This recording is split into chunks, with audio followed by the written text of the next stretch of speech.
Ibu Sri Mulyani, Menteri Keuangan, mengundurkan diri. Buat para guru-guru yang kemarin membenci Bu Sri Mulyani itu berarti kalian itu guru tapi goblok ya. Masa seorang guru langsung percaya dengan berita editan dan dipotong-potong videonya? Kalau kalian para guru-guru ini mau melihat videonya, dipakai untuk memperkuat ekosistem dari seluruh pendidikan. Namun Indonesia adalah negara besar. Kalau kita bicara pendidikan, kita bisa bicara dari mulai madrasah, pendidikan sekolah negeri, swasta, atau kita bicara tentang guru, dari mulai guru honorer sampai dengan profesor, atau orang-orang pinter yang ada di ruangan seperti ini, peneliti, dan perguruan tinggi, yang juga begitu sangat diverse. Saya ingat sih beberapa bulan yang lalu ada demo guru tidak dapat tukin, dosen tidak dapat tukin. Tapi saya yakin bukan dosen yang duduk di sini. Karena yang demo itu ternyata dosen tuh ada beberapa jenis dosen.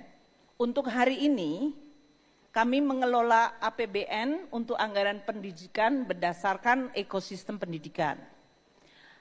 Klaster pertama adalah anggaran yang dialokasikan untuk benefitnya adalah para murid sampai dengan mahasiswa.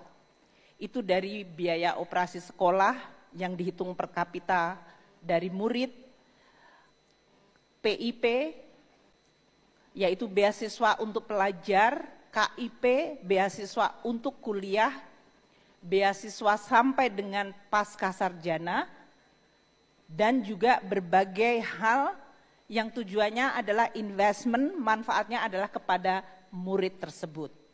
Sudah jelas belum?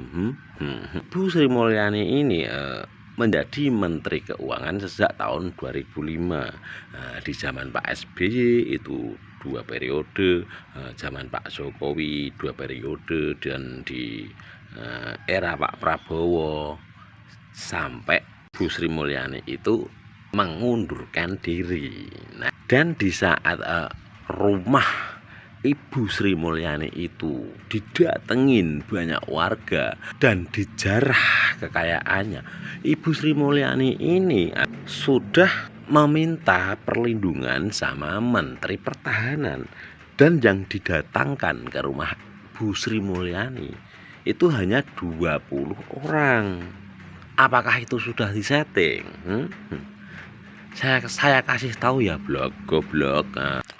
Bu Sri Mulyani pun, walaupun beliau itu menjadi Menteri Keuangan, tapi dia kalau mau ngutang ke negara lain itu harus ada persetujuan dari DPR. Tanpa persetujuan DPR, nah maka Ibu Sri Mulyani itu tidak bisa hutang dari negara lain.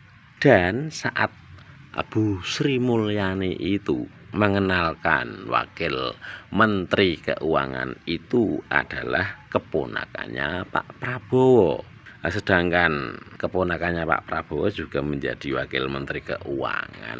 Mana? Kok nggak ada yang bilang politik dinasti? Dan saat tim dari Ibu Sri Mulyani itu mendatangi di kediaman Pak Prabowo, intinya Bu Sri Mulyani itu akan mengundurkan diri, tapi sama Pak Prabowo tidak boleh. Ibu Sri Mulyani itu tetap harus di reshuffle atau dipecat. Jadi bukan mengundurkan diri. Biar apa? Ya biar market Indonesia itu tidak berantakan lagi. Cuma lagi-lagi seperti yang sebelumnya, pengunduran diri ini ditolak dengan alasan market, supaya market masih tetap aman, tidak ambrol gitu kan ya. Itu ya selalu yang dikemukakan oleh Prabowo ketika. Yang jelas kasus Bu Sri Mulyani itu berawalnya dari siapa coba? Dari DPR ya. Saya tekankan lagi, dari DPR. Nah, Kenapa dari DPR? DPR merengek-rengek minta tambah gaji sama Bu Sri Mulyani, tapi tidak disetujui. Nah, terus tunjangan-tunjangan yang dipotong juga itu. Padahal kinerja Ibu Sri Mulyani itu sangat bagus loh. Dari zaman SBY 2 periode, Pak Jokowi 2 periode, beliau itu bisa mengatur ekonomi keuangan Indonesia itu bisa stabil. Bahkan saat pandemi COVID-19, ekonomi di Indonesia itu juga stabil saat Menteri Keuangannya itu adalah Ibu Sri Mulyani. Makanya kenapa rumah Ibu Sri Mulyani ini sampai dijarah, sedangkan rumah Puan Maharani, rumah Deddy Sitorus, rumah Adiana Pitupulu kok nggak dijarah, kok nggak digeruduk, kan aneh. Terus nih anaknya dari Menteri Keuangan yang baru memfitnah Bu Sri Mulyani itu seperti ini nih.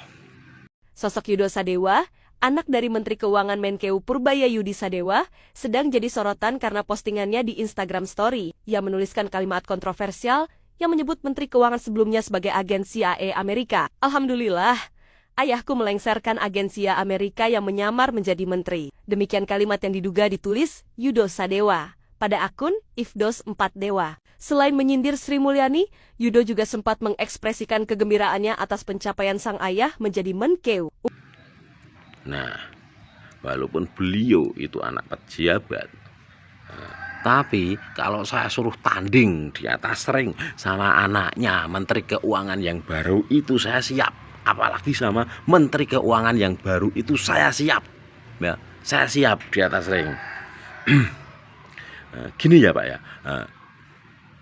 Walaupun Pak Prabowo itu panglima tertinggi di Indonesia, walaupun Pak Prabowo itu presiden, tapi Ibu Sri Mulyani itu juga punya masa Pak. Banyak yang suka sama Ibu Sri Mulyani. Contohnya seperti ini nih.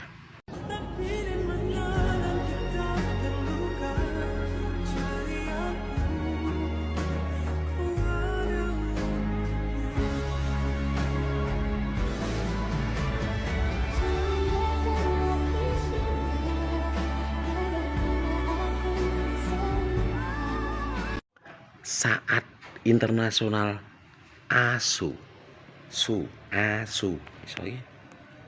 saat internasional mengetahui bahwa Ibu Sri Mulyani itu mau mengundurkan diri, maka saham atau rupiah di Indonesia itu langsung anjlok.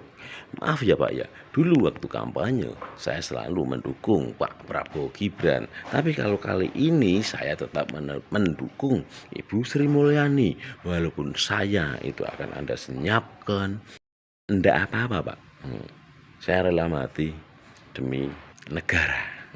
Coba lihat ya, besok Menteri Keuangan yang baru ini, kalau sampai dolar itu sampai 20.000, nah udah pasti rakyat keluar dan akhirnya apa?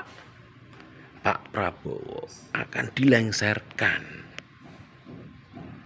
Gitu loh Pak. Jadi buat teman-teman pendukung Pak Prabowo yang tidak setuju dengan saya, silahkan unfollow saya, nggak apa-apa. PSI, Partai Super Terbuka.